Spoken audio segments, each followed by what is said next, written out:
Hello, everybody, and thank you very much for joining me for another Scream Queens review. Today I will be talking about Season 2, Episode 7, The Hand. Now, if you've watched my reviews the last couple weeks, you would know that I kind of think Scream Queens has gone down in quality a little bit, that it's kind of gone in the wrong direction. But I have to say, I actually enjoyed tonight's episode, and with only 3 episodes left in the season after tonight, I think I do see some signs of improvement in the show. There's still some jokes and some characters that are kind of missing for me, but overall, this episode felt more focused, and I thought it was pretty decent overall.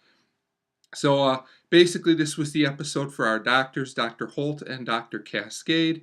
And if you are a fan of those characters, this was the episode for you. So the relationship between Chanel number 3 and Dr. Cascade gets more interesting in this episode. Chanel number 3 has him take this test to see if he's actually still alive or not. He does take this test. It's okay. Parts of it were amusing.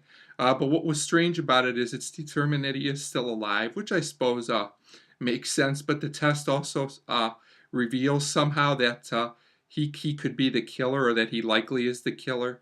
This is kind of contrived in my opinion, but it's fine. It kind of works in the flow of the episode. So at this point, Chanel number 3 and Dr. Cascade confess to each other that they're in love, and he also admits to her that he is the killer. So Chanel number 3 is now conflicted. She tells him she'll help him, but that he can't kill anymore, and she won't turn him in. There was also a subplot attached to this with a patient. Once again, I thought the monster of the week patients, or just the guest star patients, however you want to say it, weren't very interesting or fun, which is one of my complaints this season. But I can accept this one because the subplot made sense in the storyline. It actually did have a purpose, so it was fine. Also, Dr. Holt was featured a lot in this episode. Seems like he's still having a lot of problems with his hand. It attacks Chanel Oberlin. It attacks the dean later in the episode, and it now talks. And I did think that this was amusing, and it worked pretty well for the most part. It wasn't overused. It was kind of funny. His hand also saves him at one point when he is attacked by one of the killers, and kind of a strange scene, but I guess it's nice to know that the hand is still useful. There's also a subplot where the dean wants Dr. Holt to perform this surgery, but he's reluctant because of the inconsistencies with his hand. It's on this patient who has extra limbs. Once again, she and herself wasn't that interesting, but it worked with the plot. At least the guest stars worked with the plot this week, which was fine. So Dr. Holt's reluctant, but he finally agrees to do the surgery with one hand tied behind his back. The surgery surprisingly works. Kind of surprised me a little bit because things don't always go well on this show.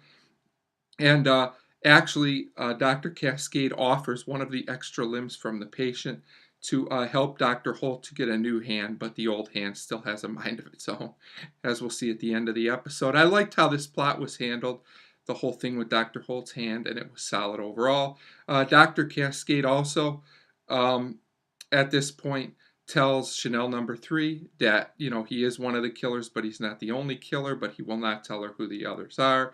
Some of the other things that happened in this episode, another one of the new Chanels is killed, which didn't interest me. There's also a reporter killed, which I guess they were fine. They fit in with the plot, but nothing great there. More kind of filler kill scenes, which have gotten kind of redundant in my opinion. I did think the musical choices were better in this episode. Kind of strange, but they kind of worked.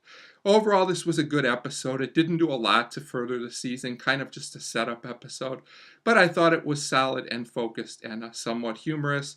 So overall, I'm going to give The Hand a 3 out of 5, and I do recommend this episode. I thought it was an improvement over the last several. So a 3 out of 5 for The Hand, and as always, thank you very much for watching.